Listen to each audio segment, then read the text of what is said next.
प्रदेश में सरकार भारतीय जनता पार्टी के, विधानसभा में विधायक भारतीय जनता पार्टी के हैं, लेकिन किसानों का कहना है, नगर वासियों का कहना है कि कप्तानगंज शुगर फैक्ट्री बंद है, पेराई नहीं चल रहा है। क्या कहना चाहेंगे? जनता पार्टी वंशवाद में विश्वास नहीं करती, भारतीय जनता पार्टी परिवारवाद में विश्वास नहीं करती। भारतीय जनता पार्टी ने स्पष्ट कर दिया है कि हम ऐसे चेहरे को न लाएंगे जिससे न वंशवाद का विरोध हो, न परिवारवाद का विरोध हो। तो उस समय आपका क्या रुझान होगा? चुनाव लड़ेंगे या फिर समर्थन देंगे किसी को?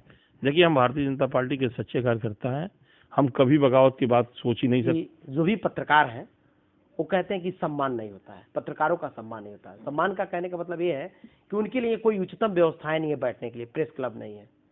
नमस्कार, एक बार फिर से स्वागत है फास्टर प्लस न्यूज में। उपस्थित है जनपद कुशीनगर के कप्तानगंज नगर पंचायत में, और यहाँ भी चुनाव की प्रक्रिया देखने को मिल रहा है। प्रत्याशी पूरे दमखम के साथ चुनावी भ्रमणे में लगे हुए हैं, और आप पीछे देख रहे होंगे बड़े बड़े स्क्रीन में, तो इस समय की ताजा ताजा खबरें देखने को मिल रही है, जिसमें गुजरात चुनाव का परिणाम घोषित होने जा रहा है। हमारे साथ जुड़ चुके हैं भारतीय जनता पार्टी के वरिष्ठ कार्यकर्ता राम गोपाल गुप्त जी, जो कप्तानगंज नगर पंचायत के चुनाव की भी तैयारी कर रहे हैं। हम बात करेंगे, जानने का प्रयास करेंगे। मुद्दा तो अलग की बात है, लेकिन अभी गुजरात चुनाव का परिणाम आने वाला भारतीय जनता पार्टी का, क्या कहना चाहेंगे सर? गुजरात चुनाव का जीत भारतीय जनता पार्टी की बहुत बड़ी जीत है। माननीय मोदी जी में आस्था रखने वाले सभी गुजरात वासियों का और देशवासियों की जीत है, और ये परचम मोदी जी ने लहराया है, और 155 सीटें भारतीय जनता पार्टी लगभग जीत रही है 182 सीटों में। ये बहुत बड़ा परिणाम है, और इससे स्पष्ट हो जाता है कि कम से कम 80% से ज़्यादा सीटें भारतीय जनता पार्टी के हाथ में आ रही हैं। इस जीत के श्रेय किन्हें देना चाहेंगे? इस जीत की श्रेय गुजरात की जनता, आदरणीय हम लोग के नेता, भारत के शक्तिशाली नेता, विश्व के बहुत बड़े नेताओं में आदरणीय प्रधानमंत्री जी को जाता है। चलिए सर, अब हम बात करते हैं नगर निकाय की चुनाव को, क्योंकि आने वाला समय है और नगर निकाय का चुनाव होने वाला है। कुशीनगर जनपद के कप्तानगंज नगर चुनाव का आप एक प्रत्याशी हैं। हम आपसे बात करेंगे सर। अभी हमें लगता है कि नगर के सभी वार्डों में आपने भ्रमण कर चुके होंगे। ऐसे में सर क्या क्या समस्या आपको देखने को मिल रही है? देखिए, हम भारतीय जनता पार्टी के एक कार्यकर्ता हैं, एक सिपाही हैं। हम जिले के मंत्री के रूप में भारतीय जनता पार्टी का दायित्व तो लगभग 2020 से देख रहे हैं, और रामकोला विधानसभा के संयोजक के रूप में हमें यह कार्य दायित्व मिला था। और विधानसभा के चुनाव में इस मंडल में योगी आदित्यनाथ जी महाराज के बाद दूसरे नंबर पर कोई विधानसभा का भाजपा का प्रत्याशी विजयी रहा है, तो वो रामकोला विधानसभा से विनय प्रकाश गौड़ जी रहे हैं। 88 लगभग 80,000 से ऊपर ज्यादा मतों से भारतीय जनता पार्टी के विधायक यहाँ जीते थे। ये सारी श्रेय इस विधानसभा की जनता की है। तो हम भारतीय जनता पार्टी के सिपाही के रूप में कार्य कर रहे हैं, कार्यकर्ता के रूप में काम कर रहे हैं। हम प्रत्याशी नहीं है, अभी प्रत्याशी भारतीय जनता पार्टी को तय करना है। हाँ, ये जरूर बात है कि भारतीय जनता पार्टी का प्रत्येक व्यक्ति चुनाव लड़ने का हकदार होता है और टिकट मांगने का हकदार होता है। इसी क्रम में हम भारतीय जनता पार्टी से टिकट के लिए आग्रह किए हैं कि हमें नगर पंचायत कप्तानगंज से प्रत्याशी बनाया जाए। सर, अभी कप्तानगंज नगर पंचायत को विकास को किस नजरिए से आप देखते हैं? देखिए, कप्तानगंज नगर पंचायत का विकास या किसी भी नगर पंचायत का विकास पूरी सरकार पे डिपेंड रहता है। जब से योगी और मोदी जी की सरकार आई है, भारतीय जनता पार्टी की सरकार आई है, विकास चरमोत्कर्ष पे पहुंचा हुआ है। चारों तरफ विकास की, वो आप विकास कह दीजिए, विकास ही विकास की गंगा बह रही है। और ये निश्चित रूप से किसी नगर पंचायत की बात नहीं है, ये भारतीय जनता पार्टी की बहुत बड़ी उपलब्धि है। और उस उपलब्धि के आधार पर भारतीय जनता पार्टी 2017 के बाद पुनः ज्यादा से ज्यादा बहुमत से 2022 विधानसभा में चुनाव जीती है, और आने वाले निकाय चुनाव में भी हम लोग भारी से भारी बहुमत से भारतीय जनता पार्टी के प्रत्याशी विजयी होंगे। हमारा पूरा एक लक्ष्य है, केवल कमल और कमल। कमल चुनाव चिन्ह को हम लोग ध्यान में रखते हुए विभिन्न वार्डों का, जो हमारे यहाँ 17 वार्ड है, हमारे यहाँ भारतीय जनता पार्टी के प्रत्याशी किसी को तय नहीं किया गया है, लेकिन सभी कार्यकर्ता एक साथ पूरे मनोयोग से इस नगर का भ्रमण किए, और भारतीय जनता पार्टी का कमल खिलाने के लिए सभी कार्यकर्ता प्रतिबद्ध हैं, निष्ठावान हैं और समर्पित हैं। हमारे देवतुल्य कार्यकर्ता की बल पे ही भारतीय जनता पार्टी विश्व की सबसे बड़ी लोकतांत्रिक प्रक्रिया वाली पार्टी है, और निश्चित रूप से कहने में ये कोई अतिशयोक्ति नहीं होगी कि हमारे विश्व के सबसे वरिष्ठ शक्तिशाली नेताओं में आदरणीय नरेंद्र मोदी जी रहे हैं, जिन्होंने सत्ता में रहते हुए जनता का 20 वर्षों तक लगातार सेवा किया है। ऐसे विश्व के सबसे बड़े व्यक्तियों में इनका नाम आता है, जिन्होंने लगातार सत्ता में रह के 21 वर्षों तक जनता का सेवा किया है। सर, कप्तानगंज नगर पंचायत चुनाव का कौन सा हिस्सा, कौन सा मुद्दा चुनावी मुद्दा बनने वाला है? देखिए, हमारे यहाँ भारतीय जनता पार्टी किसी बात को मुद्दा नहीं मानती है। 2014 में जब भारत के इतिहास में भारत के प्रधानमंत्री के रूप में आदरणीय नरेंद्र मोदी जी ने शपथ लिया था, तो लाल किले से उन्होंने कहा था कि हम भारत की जनता को इस गरीबी को दूर करेंगे, और उन्होंने कहा था कि अगर भारत की जनता की गरीबी दूर होगी तो भारत का विकास अपने आप निश्चित हो जाएगा। उन्होंने भारत की जनता की गरीबी को देखते हुए सर्वप्रथम आवासीय योजना लाई, और आवास के अंतर्गत देखा जाए तो नगर पंचायत कप्तानगंज में 2600 आवासों का वितरण हो चुका है। माननीय प्रधानमंत्री जी की महत्वाकांक्षी योजनाओं का लाभ प्रत्येक नागरिक और प्रत्येक परिवारों को लगभग पहुंच चुका है। ये अतिशयोक्ति नहीं होगी कि एक परिवार में 2.5 लाख रुपए का सहयोग आवास के नाम पे भारतीय जनता पार्टी की सरकार ने दिया है। दूसरी बात कि एक गरीब की आवश्यकता होती है कि उन्हें बिजली मिले, पानी मिले, राशन मिले।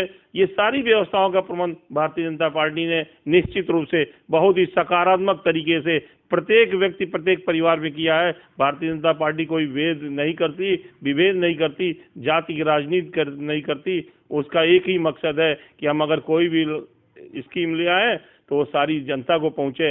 निश्चित रूप से हम कह सकते हैं कि आज की डेट में भारतीय जनता पार्टी की तरफ से जो भी प्रत्याशी इस मैदान में आएगा, केवल और केवल विजय ही पाएगा। अन्य प्रत्याशियों का बहुत ही पीछे हैं, कहीं भी लड़ाई में नहीं है। इसलिए निसंकोच हम कह सकते हैं कि हम केवल और केवल विकास के नाम पे ही जनता के बीच जाएंगे और जनता का सहयोग मांगेंगे। विपक्ष का कहना है कि ये फ्री का राशन वितरण करना एक वोट की राजनीति है, क्या कहना चाहेंगे?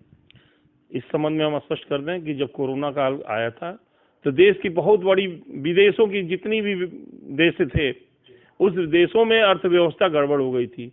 2020 में जब 77 दिनों का लॉकडाउन आया था, तो लॉकडाउन के अंतर्गत विभिन्न देशों में हम लोगों ने देखा वहाँ खाने की तबाही हो गई थी, आर्थिक स्थिति बहुत ही बेकार हो गया था, और हमारे पड़ोसी देश भी बहुत इस स्तर पे आ गए थे कि आज भी वहाँ पे अर्थव्यवस्था बहुत ही डाउन है।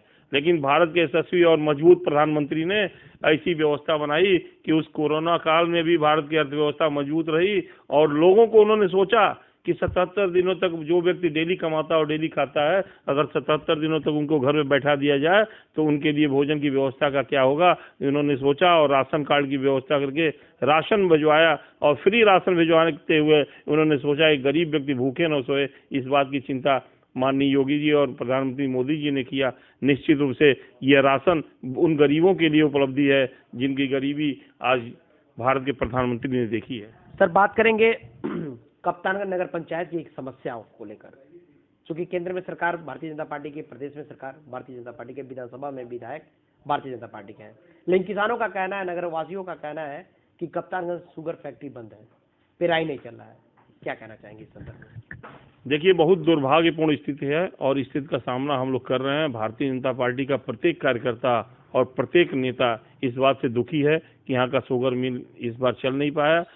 गन्ना किसानों का आज जो गाढ़ी कमाई का पैसा शुगर मिल अभी भुगतान नहीं कर पाई है। इस दिशा में हमारे माननीय सांसद जी और हमारे माननीय विधायक जी और साथ ही हमारे माननीय मुख्यमंत्री जी लगातार चिंता कर रहे हैं और इस तरह की व्यवस्था बनाने जा रहे हैं कि आरसी काट के पहले तो इस शुगर मिल के फैक्ट्री मालिक को जेल के अंदर डालेंगे और उसके बाद सरकार अपनी व्यवस्था संसाधन लगा के किसानों की भुगतान जल्द से जल्द करने जा रही है। सर, देखा जाता है कप्तानगंज नगर पंचायत जब भी बारिश आता है तो जलमग्न हो जाता है। बहुत सारे वार्ड जो है वो जल से डूब जाते हैं, घरों तक पानियाँ चली जाती हैं। सर, क्या व्यवस्था होनी चाहिए? देखिए, नगर पंचायत कप्तानगंज के अंदर जिस तरह से विकास होना चाहिए, पिछले कार्यकाल में कुछ गड़बड़ ऐसी व्यवस्थाएं हो गई हैं, इस नाते विकास अवरुद्ध हो गए हैं। आने वाले समय में एक पूरी तरह से पारदर्शी योजना के तहत वरिष्ठ नागरिकों के सहयोग से और जनता जनार्दन के सहयोग से एक ऐसे रास्ते निकाले जाएंगे जिस रास्ते के हिसाब से ये व्यवस्था की जाए कि जल जमाव न हो और भारी से भारी प्रभाव यहाँ की जनता को लाभ के रूप में दिखाई दे। सर, बात करेंगे, आप एक प्रत्याशी हैं, आप भी जनता में भ्रमण करने का काम करें नगर पंचायत में। सर, सवाल आता है कि अगर भारतीय जनता पार्टी से आपको टिकट न मिले तो उस समय चुनाव को लेकर आपका क्या रुझान होगा? देखिए, भारतीय जनता पार्टी सर्वप्रथम अपना रुख अपना बता देती है, स्पष्ट कर देती है। भारतीय जनता पार्टी वंशवाद में विश्वास नहीं करती, भारतीय जनता पार्टी परिवारवाद में विश्वास नहीं करती। भारतीय जनता पार्टी ने स्पष्ट कर दिया है कि हम ऐसे चेहरे को न लाएंगे जिससे न वंशवाद का विरोध हो, न परिवारवाद का विरोध हो। हम ऐसे व्यक्ति को लड़ाएंगे जो भारतीय जनता पार्टी का कर्मठ कार्यकर्ता हो, जो भारतीय जनता पार्टी का शक्तिशाली कार्यकर्ता हो, कर्मठ कार्यकर्ता हो, लगातार भारतीय जनता पार्टी में निष्ठा व्यक्त करता हो। ऐसे व्यक्ति को भारतीय जनता पार्टी चुनाव लड़ाएगी। और भारतीय जनता पार्टी ने कह दिया है कि हम एक कार्यकर्ता को ही टिकट देंगे और उसी बल पे हम चुनाव लड़ाएंगे। क्योंकि यह चुनाव सब लोग जानते हैं कि इस चुनाव से न सरकार बननी है न बिगड़नी है, लेकिन भारतीय जनता पार्टी कार्यकर्ताओं का मनोबल बढ़ाने के लिए भारतीय जनता पार्टी के वरिष्ठ नेताओं द्वारा यह स्पष्ट रूप से कहा जा रहा है कि जब भी इस चुनाव में हमारा भारतीय जनता पार्टी कार्यकर्ता आएगा, वही लड़ेगा, वही जीतेगा और उसी को हम आगे बढ़ाएंगे। सर, हम आपकी टिकट पे बात किए हैं। सर, आप एक प्रत्याशी हैं, टिकट मांगने की प्रयास में है। अगर ऐसे में अगर आपको टिकट न मिले तो उस समय आपका क्या रुझान होगा? चुनाव लड़ेंगे या फिर समर्थन देंगे किसी को? देखिए, हम भारतीय जनता पार्टी के सच्चे कार्यकर्ता हैं। हम कभी बगावत की बात सोच ही नहीं सकते, सपने में नहीं आ सकता कि हम कभी बगावत की बात सोचें। निश्चित रूप से हम कह सकते हैं, अगर भारतीय जनता पार्टी हम पे विश्वास करती है तो उस विश्वास पे हम खड़े रहेंगे, चुनाव जीत के दिखाएंगे। अगर भाई देव भारतीय जनता पार्टी हमें विश्वास नहीं करती है, किसी अन्य कार्यकर्ता को देती है, तो हम उसके साथ रह के चुनाव को जिताएंगे। सर, अगर आप यहाँ के चेयरमैन होते हैं तो कैसा विकास होने वाला होगा? देखिए, हमारे द्वारा अगर भविष्य में भारतीय जनता पार्टी ने हमें अवसर दिया और यहाँ की जनता ने हमें स्वीकार किया तो निश्चित रूप से यहाँ का इतिहास बदला जाएगा।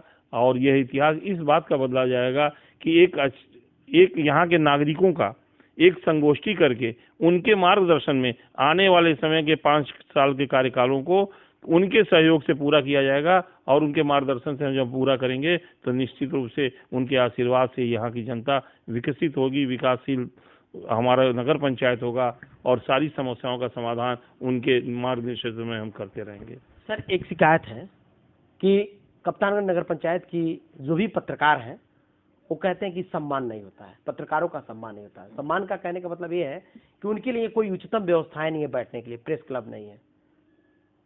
सर, हम आपसे जानना चाहेंगे, क्या ये चुनावी एजेंडा में होना चाहिए कि नहीं होना चाहिए?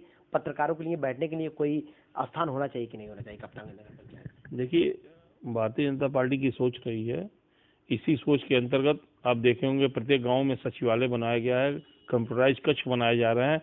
क्योंकि यहाँ पे भारतीय जनता पार्टी सोच रही है कि आने वाले दिन जो कंप्यूटराइज क्षेत्र होने चाहिए, इसलिए कम्युनिटी हॉल बनेगा। कम्युनिटी हॉल में हर तरह का प्रेस कॉन्फ्रेंस होगा, प्रेस वार्ता होगी, वरिष्ठ लोग अपनी बात कर रखेंगे। इस तरह का प्रयास किया जाएगा कि कम्युनिटी हॉल बनाया जाए और जनता को समर्पित रहे। अंत में सर, हमारे चैनल के माध्यम से क्या अपील करना चाहेंगे कप्तानगंज नगर पंचायत की जनता से? आपका चैनल कप्तानगंज में बहुत ही लोकप्रिय है, क्योंकि कुशीनगर जिले के रहने वाले हम लोग। विधानसभा के चुनाव में आप लोगों ने बड़ा ही अच्छा सहयोग किया था और आपके सहयोग के बल पे ही हम लोग की बातें, भारतीय जनता पार्टी का जो भी नीतियां हैं वो जनता तक पहुंचती हैं। निश्चित रूप से आप लोग बहुत ही बधाई के पात्र हैं। आपका बारंबार अभिनंदन, स्वागत है। धन्यवाद सर। तो ये रहे राम गोपाल गुप्त, एडवोकेट और भारतीय जनता पार्टी के वरिष्ठ कार्यकर्ता, जिन्होंने बताया कि कप्तानगंज की जो समस्या विकास है, उस विकास को कितनी गति लाने की जरूरत है और क्या क्या विकास होना बहुत ही महत्वपूर्ण है। और आगे भारतीय जनता पार्टी अगर हमें सम्मान देती है, टिकट देती है तो चुनाव लड़ेंगे, अन्यथा भारतीय जनता पार्टी से कोई भी सिपाही आएगा तो उसका हम समर्थन करेंगे, सहयोग करेंगे और भारतीय जनता पार्टी का कप्तानगंज नगर पंचायत में परचम लहराने का काम करेंगे। तो देखते रहे फास्ट प्लस न्यूज और नेताजी के लिए जरूर कमेंट करें कि नेताजी वाकई में चुनाव जीतने के बाद क्या क्या करने वाले हैं। जो भी वादे हैं, जो भी विकास की बातें हैं, ये चुनावी वादे हैं या धरातल पर भी दिखेंगे। तो मैं चाहूंगा कि नेताजी के लिए जरूर कमेंट करें, अपनी राय दें। धन्यवाद। देखते रहे